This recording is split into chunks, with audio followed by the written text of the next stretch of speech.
Welcome to the Olive Grove Podcast. Are you ready? This is our first deep dive, and we're going to kick things off with Acts chapter 5. Wow, Acts chapter 5. You guys sent in some really great study notes from My Christian Space, and we're going to unpack all that together. We'll be exploring this chapter through this great lens of lies and the price of sharing the truth. Yeah. That is a fitting title because right away we are thrown into a story of deception with Ananias and Sapphira. But it's not just some simple morality tale. There's a lot going on here, a lot to think about, like the social dynamics, even psychology. Right, yeah. So for those who maybe need a refresher, Ananias and Sapphira, they sell some property, right? Right.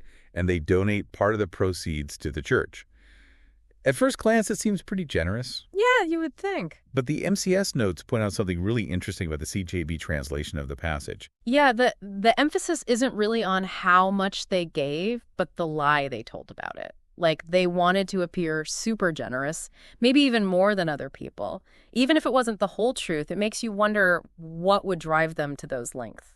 It's like they were trying to buy social currency. To be seen as the it couple of the early church. Kind of unsettling when you think about it that way. I mean, haven't we all felt that pressure to keep up appearances at times? Absolutely. I mean, that desire for approval and that validation from others, it's human. But what makes this story so powerful is that immediate and severe consequence. They're both confronted by Peter, and then they die. It's a big wake-up call, isn't it? Hard to imagine that happening today. Really makes you think about being authentic, especially in your faith community. But I'm curious, how did the early church react to such a shocking event? You would think that people would have been scared away. But the opposite happened. The church just exploded. It kept growing. People were drawn to this community that valued honesty and genuine faith.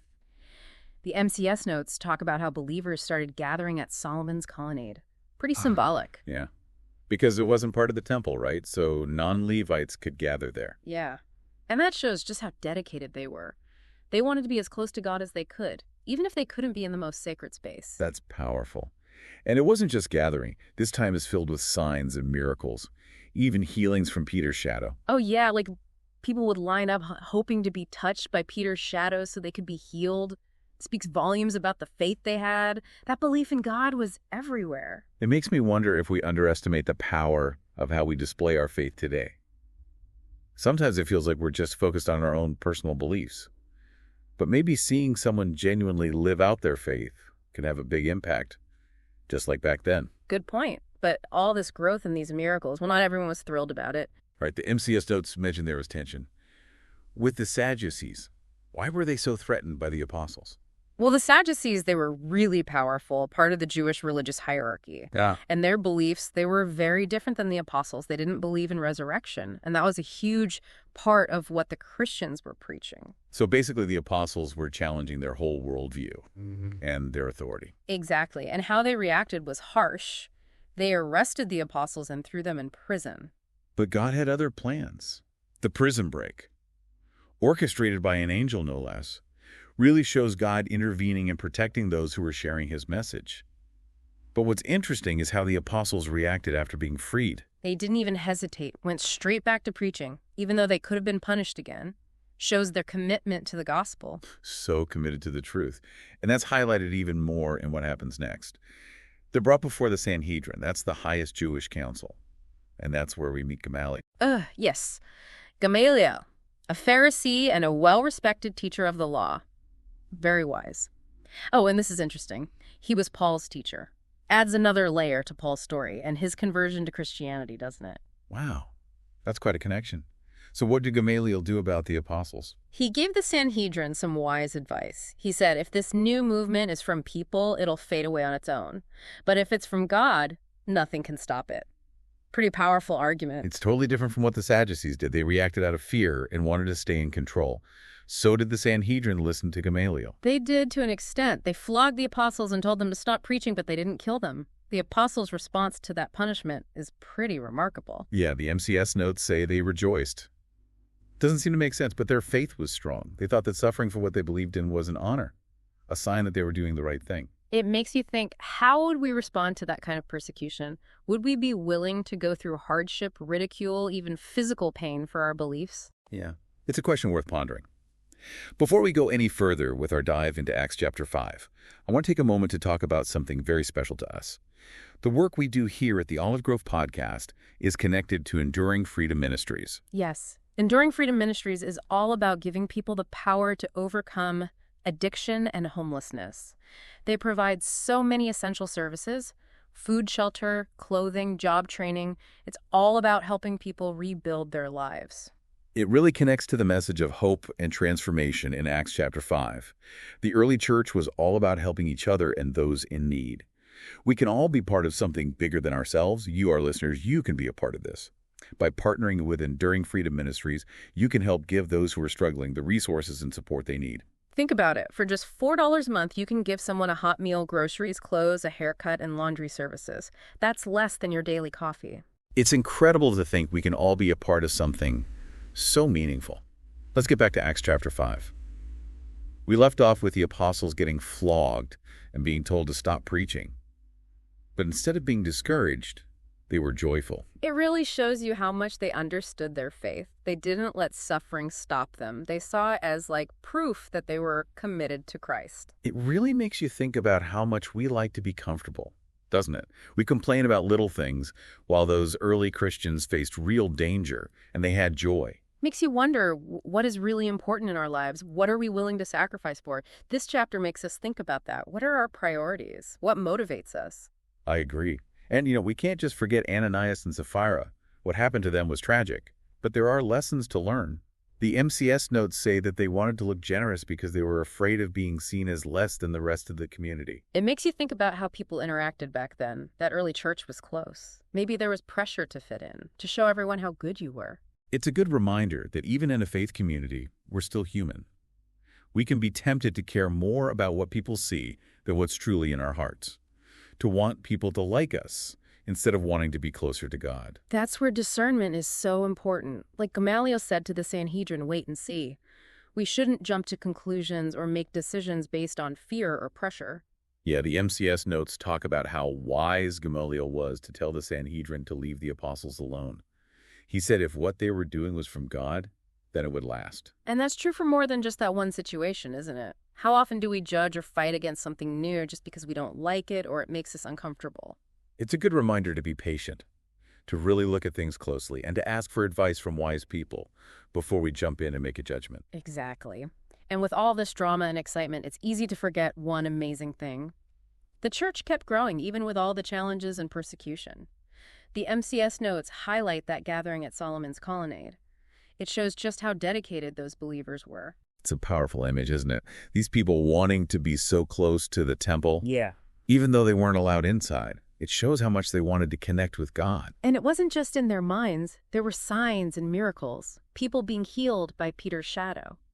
Can you imagine the faith it took to believe that a shadow could heal? It's like a metaphor for how faith can spread. Even small acts of faith can have big effects. It makes you think about our lives. What kind of influence do we have?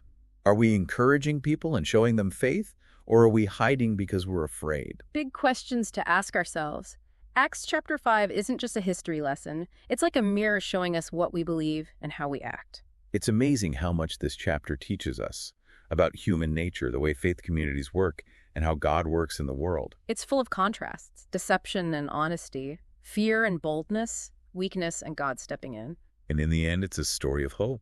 Even with all the difficulties, the early church grew because they had something much bigger than themselves to hold on to. They had a purpose, a message, and a power that couldn't be stopped. It reminds us that even when things are tough, God's plans will win. People who follow His will, they'll find strength, purpose, and victory. And that brings to mind the great work that Enduring Freedom Ministries is doing.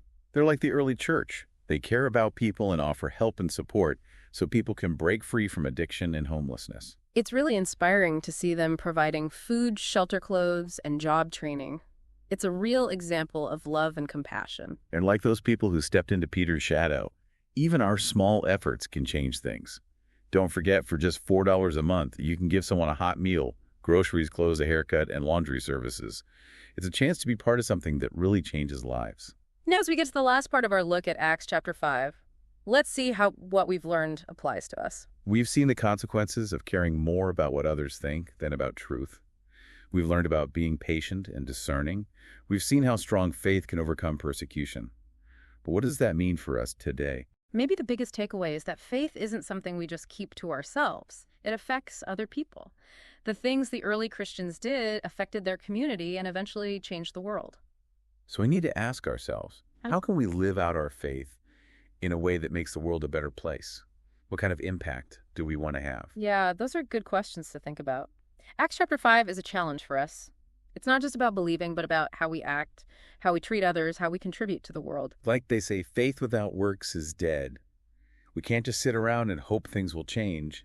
We have to actually do something. This chapter shows us what can happen when we're brave and act on our beliefs.